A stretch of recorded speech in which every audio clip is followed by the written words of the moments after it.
तो प्रिया हो गई राधा जी और प्रीतम हो गए भगवान श्री कृष्ण। जब गोलोक धाम में निवास करते हैं, उनका धाम कहाँ है? जो सत्यलोक से भी ऊपर है।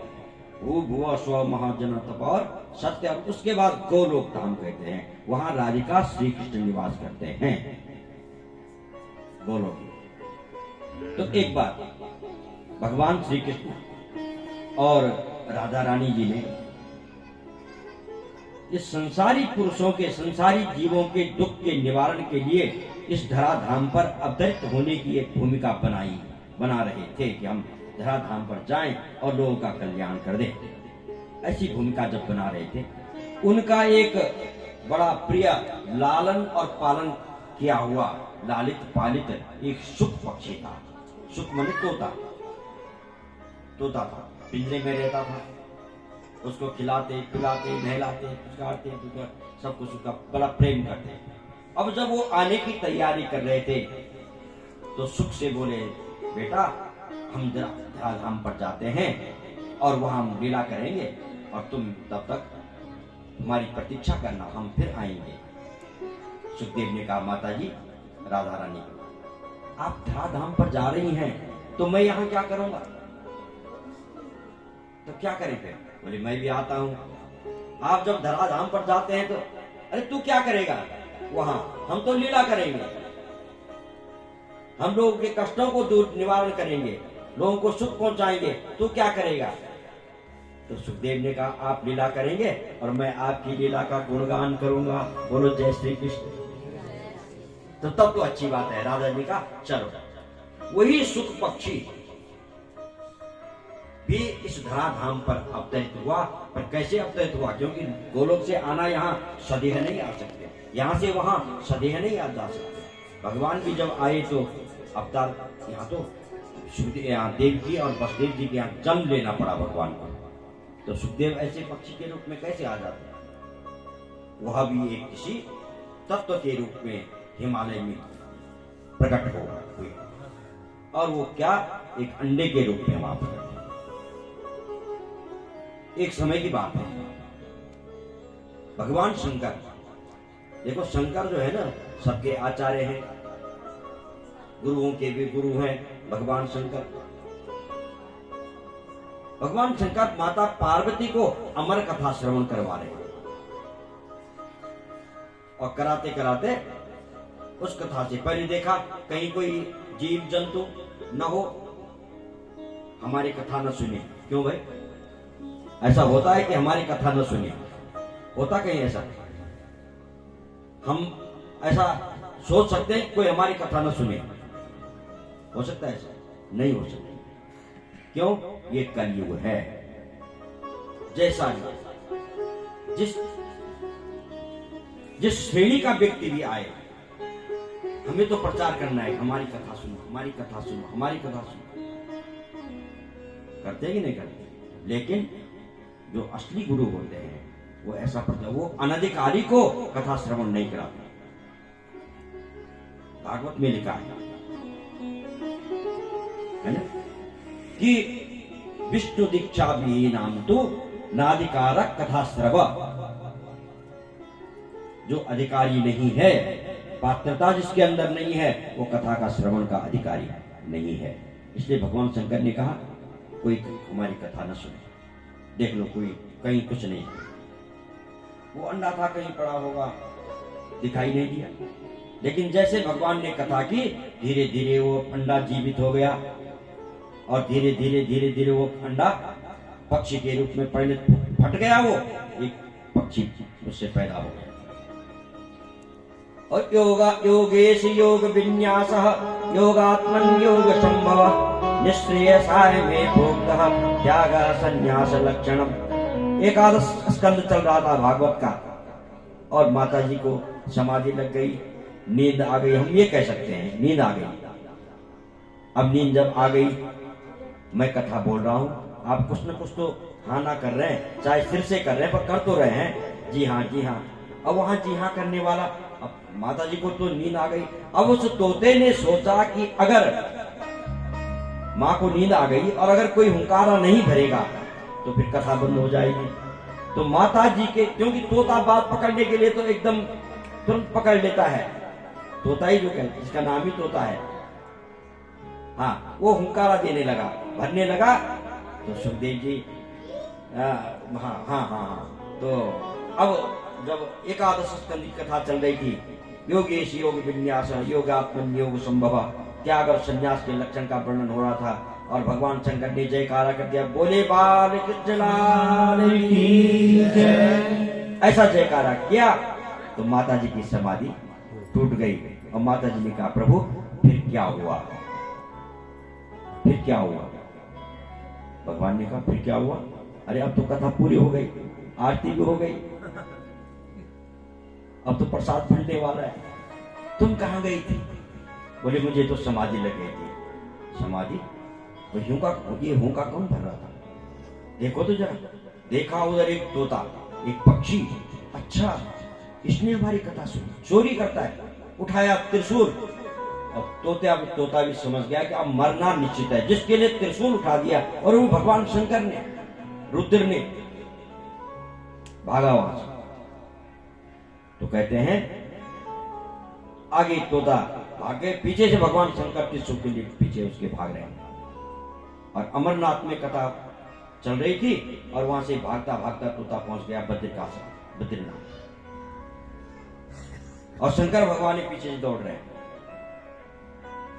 और वहां क्या हुआ, व्यास जी के घर में व्यास जी की पत्नी पिंगला देवी जी ऋतु धर्म के बाद वह अपने श्रृंगार कर रही थी, अचानक उनको जमाई आ गई। अब कोई बचने का साधन तोते ने नहीं देखा, उनके मुंह में चला गया, पिंगला के मुंह में चला गया, उनके उदर में चला, पेट में चला गया। पीछे से भगवान आए, व्यास जी ने प्रणाम किया, प्रभु आप इस प्रकार क्रोध में?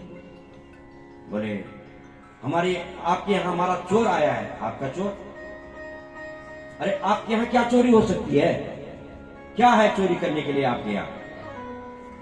है भुजगेंद्र हारम संसार सारम भुजगेंद्र हारम सदा वसंतम हृदयारविंदे। आपका घर कहाँ है? आप तो सबके हृदय में निवास करते हैं, मन मंदिर में निवास करने वाले हैं। हार भूषण आपकी ये सांप के हैं, लटक रहे, ये मुंडों की माला है। आपके पास क्या संपत्ति है जो चोरी हो गई? बोले ये जो तोता था ना, वो आपकी पत्नी के गर्भ में चला गया। क्यों? बोले उसने हमारी कथा सुनी है। क्या कथा सुनी? अमर कथा सुनी है। तो अमर कथा जब उसने सुनी है, व्यास जी ने कहा, प्रभु होश में तो है आप, आज ज्यादा भांग तो नहीं पी? जिसने अमर कथा सुनी है तो क्या वो अगर मारना भी चाहे आप, क्या वो मर सकता है? बोलो जय श्री कृष्ण। नहीं मर सकता है। अमर, और अगर मार देंगे आप, फिर अमर कथा का प्रभाव ही क्या रहेगा? आप भूल कर रहे हैं। शंकर भगवान के मस्तिष्क में भी चोट लगी और वापस हुआ। वही सुख पक्षी 12 वर्ष तक माता पिंगला के गर्भ में रहा। 12 वर्ष तक व्यास जी ने प्रार्थना की, बेटा बाहर आओ, बाहर आओ, बाहर आओ। नहीं पिताजी, नहीं पिताजी, नहीं आऊंगा। क्यों? बोले मैं बाहर आऊंगा तो यहाँ तो भगवान की माया है और मुझे माया मोहित कर देगी। देखो हम पूर्व जन्म में क्या थे, कहां थे, क्या हमको पता है? नहीं पता है। लेकिन गर्भ में जब हम थे, 7वें महीने में जीव माता के गर्भ में ऋषि रूप में हो जाता है, और ऋषि माने होता है ज्ञान, उसको सारा ज्ञान होता है। और जैसे ही वो बाहर आता है 9वें मास में, 10वें महीने में, सारा ज्ञान उसका विस्मृत हो जाता है। अब क्यों? यहां माया है ना भगवान की। सुखदेव ने कहा नहीं, बाहर नहीं आऊंगा, यहां भगवान की माया मोहित कर लेगी। हाँ, भगवान आकर के मुझे वचन दे कि मेरी माया तुमको मोहित नहीं करेगी, तो बाहर आऊंगा। व्यास जी भगवान की ढूंढ में गए, भगवान कृष्ण को बुलाया, प्रभु आ जाओ, आप कृपा कर दो। भगवान आए और सुखदेव को वचन दिया गर्भ में ही, सुखदेव जी आप प्रकट हो जाओ, मेरी माया मामेव ये प्रपद्यन्ते माया मेताम तरन्ति ते। जो मेरी शरण में आता है उसको मेरी माया मोहित नहीं करती है, तुम पर मेरी माया का कोई प्रभाव नहीं पड़ेगा, इसलिए बाहर आ जाओ। तो आ गए, वचन दे दिया और आए। यम प्रव्रजंतम अनुपेत अपेत कृत्यम, प्रकट होते ही प्रव्रजंतम अनुगच्छन्तम, चल पड़े सीधे जंगल को। उत्तरेति तन्मयतया तरवो विनेदो, बेटा रुको रुको रुको। व्यास जी कहे नहीं पिताजी, रुकने का तो काम ही नहीं है, बस ऐसे माया मुक्त महात्मा, माया का कोई असर नहीं, भगवान के भक्त चल पड़े सीधे और जंगल में चले गए तपस्या करने। ऐसी सुखदेव जी सबके हृदय में निवास करने वाले, सबको ज्ञान देने वाले और भागवत के सबसे बड़े गुरु, गुरुओं के गुरु, मुनियों के भी गुरु भगवान सुखदेव को आप हम प्रणाम करते हैं। बोले सुखदेव भगवान की जय। नैमिषे निमिष क्षेत्रे विषयः शौनकादयः, सत्रम स्वर्गाय लोकाय सहस्र समवासत। नैमिषारण्य की बात है। देखो, भागवत की कथा हो या किसी भी पुराण की कथा, ये सूत जी ने इनका वर्णन किया। कहां पर किया? नैमिषारण्य में, उत्तर प्रदेश में है नैमिषारण्य, आप सब जानते हैं।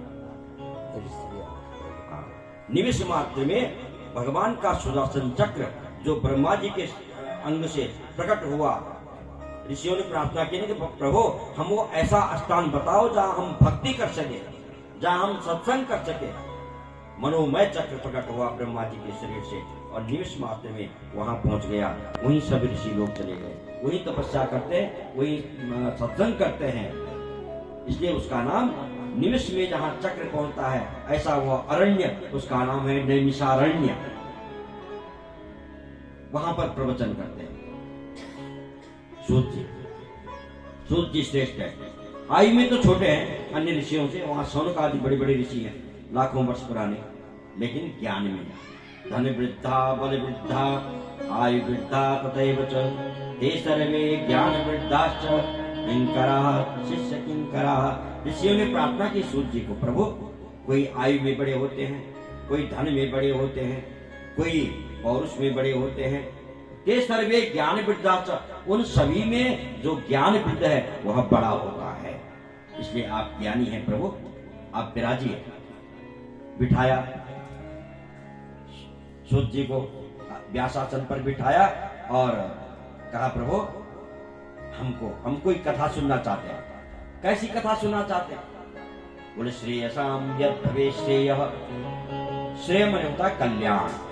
भाई ये तो संसारियों का हमारा स्वभाव है ना, सब और संसारी हो चाहे देवताओं की बात हो, सभी कल्याण चाहते हैं, अपना भला तो सभी चाहते हैं। तो श्रेयसाम यद भवे श्रेयः, कल्याण करने वाली वस्तुओं में भी सबसे कल्याणकारी वस्तु, कल्याण करने वाली कथाओं में भी सबसे कल्याण करने वाली कथा ज्ञान वैराग्य और भक्ति वर्धक। देखो अकेले नहीं, जिसमें ज्ञान भी हो, भक्ति भी हो और वैराग्य भी हो और विवेक भी हो, ऐसी कथा हम सुनना चाहते हैं। बड़ी विनम्रता से उन्होंने बात की तो सूर्य ने कहा, ऋषियों आप लोग बड़े विनम्र हैं। देखो विनम्र होना भी बहुत बड़ा गुण है, संसार का सबसे बड़ा लक्षण विनम्र। यदि किसी के अंदर विनम्रता है तो सूत जी कह रहे हैं, नमन्ति फलिनो वृक्षाः नमन्ति गुणिनो जनाः, शुष्क काष्ठानि मूर्खाश्च न नमन्ति कदाचन। जो फल वाला वृक्ष होता है वो झुक जाता है, ऐसे गुण वाला जो व्यक्ति होता है वो विनम्र होता है, झुका हुआ रहता है। और शुष्क काष्ठानी, सूखा हुआ सूखी लकड़ी, और मूर्ख आदमी कभी झुकने की नहीं जानता है। सूखी लकड़ी को जबरदस्ती झुकाओगे टूट जाएगी, ऐसे मूर्ख आदमी भी कभी झुकने की नहीं जानता है।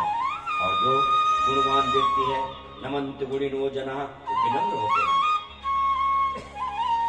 इसलिए वही तो उनका बड़प्पन है, विनम्रता भी ही उनका बड़प्पन है। लेकिन मूर्ख समझता है मैं अगर बड़ा बनूंगा तो मेरी ज्यादा बड़ाई होगी, मान होगा, प्रतिष्ठा होगी, लेकिन वो नहीं सोचता बड़प्पन में तो क्या है, अपमान है, मान नहीं। विनम्रता में ही मान है। तो ऋषि सूत जी कह रहे हैं, ऋषियों आप लोग बड़े विनम्र हैं, कितनी विनम्रता से आप बात कर रहे हैं, आप मेरे से आयु में कितने बड़े हैं, फिर भी आप कितना आदर दे रहे हैं। ठीक है, आपकी ऐसी जिज्ञासा, तो मैं भी आपको ऐसी कथा सुनाता हूं कि ये संसार का ही कल्याण हो जाएगा। आप तो सुनेंगे ही, लेकिन कल्याण संसार का हो जाएगा। हाँ, काल ब्याल मुख ग्रास दास निर्नाश हेतवे श्रीमद् भागवतम शास्त्रम कलौ कीरेण भाषितम। ये संसार एक अजगर है।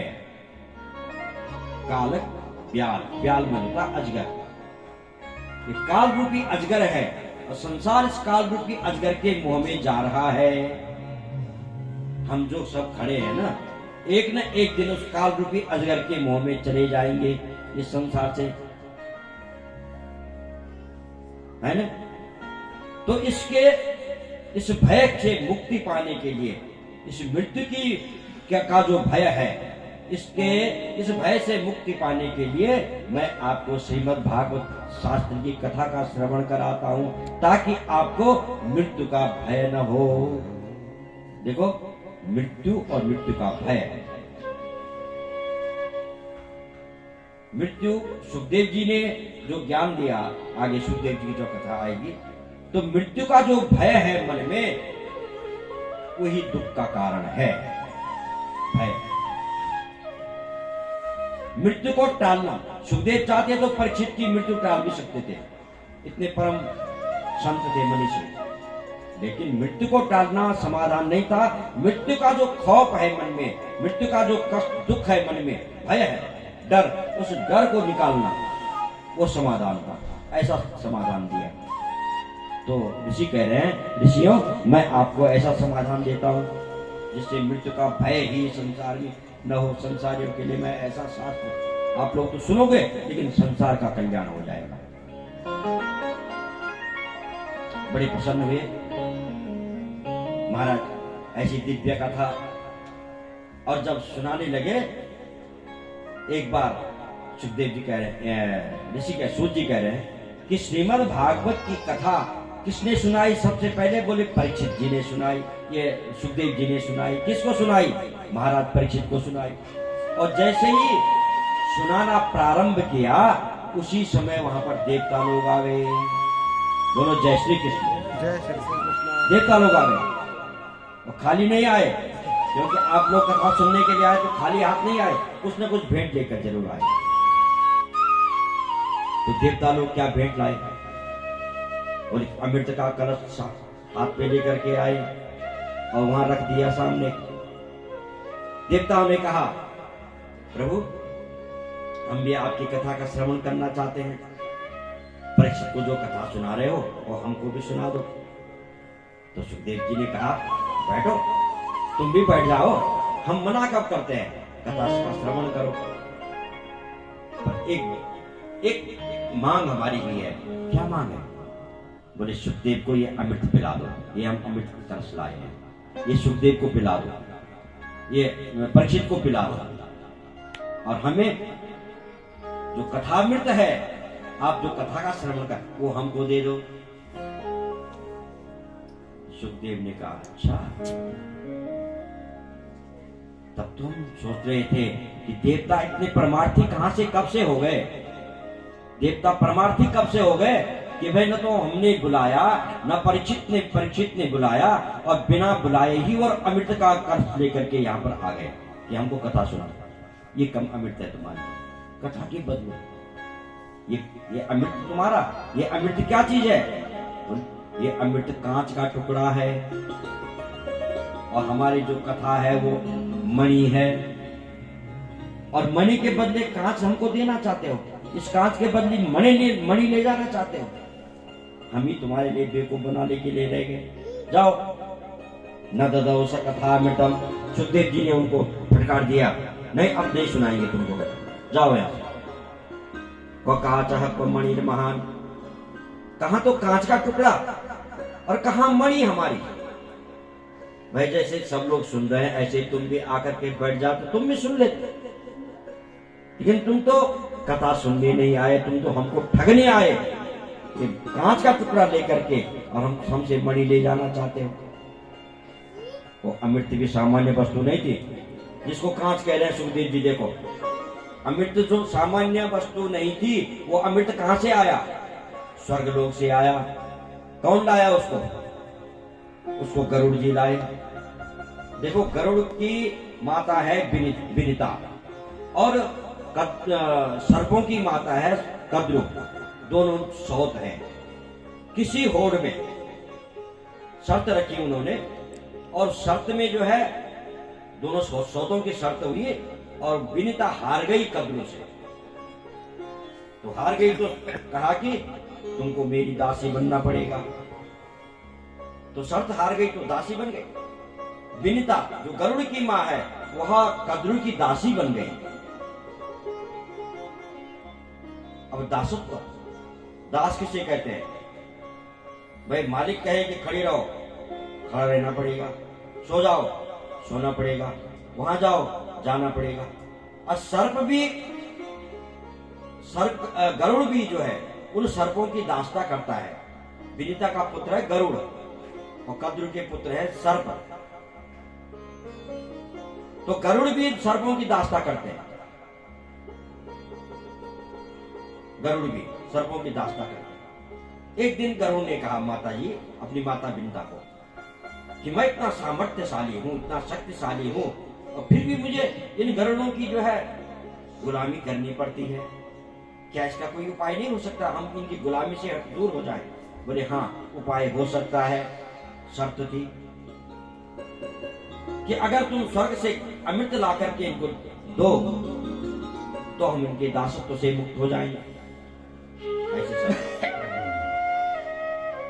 गरुड़ ने कहा मां मैं आपके लिए कुछ भी करने के लिए तैयार हूं। तो गरुड़ चला गया स्वर्ग में, और जब स्वर्ग में गया तो वहां ललकारा इंद्र को। गरुड़ ने कहा हमें अमृत चाहिए। इंद्र ने कहा पहले तुमको युद्ध करना पड़ेगा हमसे, ऐसे अमृत नहीं मिलेगा। वज्रदान के इंद्र खड़ा हो गया, लेकिन गरुड़ ने भी कहा आज तुम सब देवता मिलकर के भी मुझे नहीं हरा सकते। हठात जबरदस्ती उसने अमृत का कलश छीन लिया वहां से, और अमृत का कलश इंद्र घबरा गया, डर गए ये कुछ भी कर सकते हैं। फिर हाथ जोड़ दिए। इंद्र ने हाथ जोड़े गरुड़ को, सुनो ठीक है तुमने अमृत छीन लिया, हमारा सामर्थ्य नहीं हम तुमसे अमृत बचा सके, लेकिन एक बात है जिन सर्पों के लिए तुम ये अमृत ले जा रहे हो, अगर वो अमृत पी जाएंगे तो संसार में बड़ा अनर्थ हो जाएगा, बड़ा अनर्थ हो जाएगा। तो दोनों में कुछ समन्वय बना, कुछ बात बनी, युक्ति बनाई, और गरुड़ अमृत लेकर के यहाँ पहुंचे। तब तो जगह जगह पर जो है नासिक में और यहाँ प्रयाग में, हरिद्वार में वो बूंदे जहां जहां गिरी होगी ना, सूर्य चंद्रमा ने उस कलश की रक्षा की, तब तो वहां कुंभ लगते हैं, कुंभ के मेले। इतना प्रतापी जो है वो अमृत सामान्य बात नहीं है। खैर जो है बड़ी लंबी चौड़ी कथाएं हैं। वो अमृत जब आया और जैसे अमृत कलश सर्पों के माता कद्रु के पास रखा, लो माता जी ये अमृत का कलश है, ठीक है अच्छा बेटा अब तुम हमारे दासत्व से मुक्त हो गए। तुरंत वहां पर इंद्र प्रकट हो गया। वही उनकी बात हुई थी, आपस में समझौता हुआ था। तुरंत इंद्र प्रकट हो गया और उस कलश को उठा करके इंद्र भाग गया। बोलो जय श्री कृष्ण। जय श्री कृष्ण। अमृत नहीं मिला उनको, सर्पों को। अमृत का कलश भाग करके उठा करके चला गया इंद्र। वो अमृत कलश वो अमृत सामान्य नहीं। और सुखदेव उस अमृत को क्या कह रहे हैं? कांच का टुकड़ा कह रहे हैं। और देखिए तुलना कर रहे हैं भागवत की कथा अमृत का और वो सुधा अमृत का, स्वर्ग के जो सुधा अमृत का और भागवत की कथा अमृत का तुलना कर रहे हैं सुखदेव। सोचिए, वो स्वर्ग का अमृत और कह रहे सुखदेव कह रहे वो तो कांच का टुकड़ा है, और हमारा जो भागवत है ये सुधा अमृत, ये तो अमृत है, एक मणि है। तो काचह को मणि महान, कांच के बदले मणि ले जाते, भगा दिया, पटका दिया देवताओं को। देवता चले गए वापस ब्रह्मा जी के पास गए। महाराज ब्रह्मा जी को हाथ जोड़े। ब्रह्मा जी ने कहा देवताओं क्या हुआ? बोले महाराज हम तो पिट के आ गए। क्या हुआ? बोले देखो कथा सुनने गए थे और खाली हाथ नहीं गए, ये अमृत ले गए थे, और सुखदेव ने हमको हमारे इस अमृत को कांच का टुकड़ा कह करके हमको हटा दिया। अच्छा, तो ब्रह्मा जी भी आश्चर्य में पड़े। तो अच्छा, तो ऐसा करते हैं पहले 7 दिन देखते हैं, 7 दिन का परिणाम क्या होता है। परीक्षित जो कथा सुन रहे हैं 7 दिन तक उसका परिणाम देखे तब देखें। 7 दिन में कथा पूरी हुई और राज्यो मोक्षम तदाभिक्ष,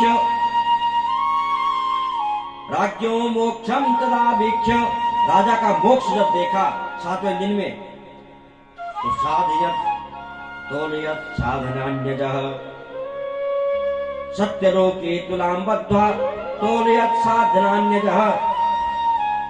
ब्रह्मा जी ने कहा भाई तो बड़ी विचित्र बात हो गई, 7 ही दिन में परीक्षित का कल्याण हो गया, काया पलट हो गई, दिव्य शरीरधारी हो गया, शंख चक्र गदा को धारण करके परीक्षित वैकुंठ को भगवान के धाम को चले गए। ऐसी क्या विशेषता है भागवत में? जाओ तो एक तराजू लाओ, तो एक पलड़े में भागवत को तोलते हैं, एक पलड़े में भागवत को रखा, एक पलड़े में समस्त धर्म ग्रंथ पुराण वेद सब एक ग्रंथ में रखे, लेकिन भागवत का पलड़ा भारी रहा। सत्यलोके तुलां बद्ध्वा तोलयत साधनान अजः, छोटे पड़ गए, कम पड़ गए, भागवत का पलड़ा भारी रहा, है ना। तो ब्रह्मा जी ने कहा भाई तो भागवत है, इसकी बराबरी तो इतने सारे धर्म ग्रंथ नहीं कर रहे हैं। वास्तव में भागवत की बराबरी हमारा अमृत नहीं कर सकता है। ये निर्णय ब्रह्मा जी ने फिर दिया देवताओं को और प्रणाम किया सुखदेव जी को भी और भागवत भगवान को भी। बोलिए भागवत भगवान की जय। देखो वैसे भी अगर तुलना करें हम भी तुलना करें भागवत की अमृत की और इस कथा अमृत की, तो स्वर्ग का अमृत किसको मिलता है? पहले तो स्वर्ग कौन जाता है? भाई जिसने पुण्य किए वो स्वर्ग जाता है, फिर उसको अमृत मिलता है, वहां उसी को मिलता है। परंतु कब तक मिलता है? जब तक पुण्य मर्त्यलोके विशन्ति, जब तक उसके पुण्य रहेंगे तब तक वहां रहेगा वो। जब पुण्य समाप्त हो जाएंगे तो नीचे आ जाएगा, फिर यही मृत्युलोक में आ जाएगा। एक बात। दूसरी बात, स्वर्ग में जो जाता है वहां उनके गले में एक माला डाल दी जाती है, और जब उसके सुकृत समाप्त होने लगते हैं तो वो माला सूखने लगती है। उसको अनुभव होता है कि अब मेरी माला सूखने लग गई, तो मैं अब मुझे नीचे जाना पड़ेगा, उतरना पड़ेगा। तो शोक मोह भयापहा,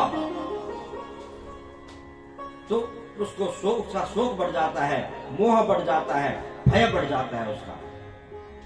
लेकिन यहाँ जो भागवत की कथा है वो क्या करती है? शोक मोह भयापहा, जो भागवत की कथा को सुनता है उसके शोक भी दूर हो जाते हैं, मोह भी दूर हो जाता है, भय भी दूर हो जाता है, मृत्यु का भय भी दूर हो जाता है। एक बात। दूसरी बात, अमृत किसको पिलाया जाता है? जिसने पुण्य किए। लेकिन भागवत तो जिसने पाप भी किए उसको भी सुनाया जाता है। सभी सुनते हैं भागवत, तो उसका भी कल्याण हो गया। क्यों? भाई गंगा जी हैं, कोई पापी हो या पुण्यात्मा हो, सभी स्नान कर सकते हैं, तो सबके पाप कट जाएंगे। पापी के भी पाप कट जाएंगे और पुण्यात्माओं के तो पुण्य मिलेगा ही। लेकिन पापात्माओं के भी पाप कट जाएंगे। ऐसी ये गंगा जी है। श्रीमद्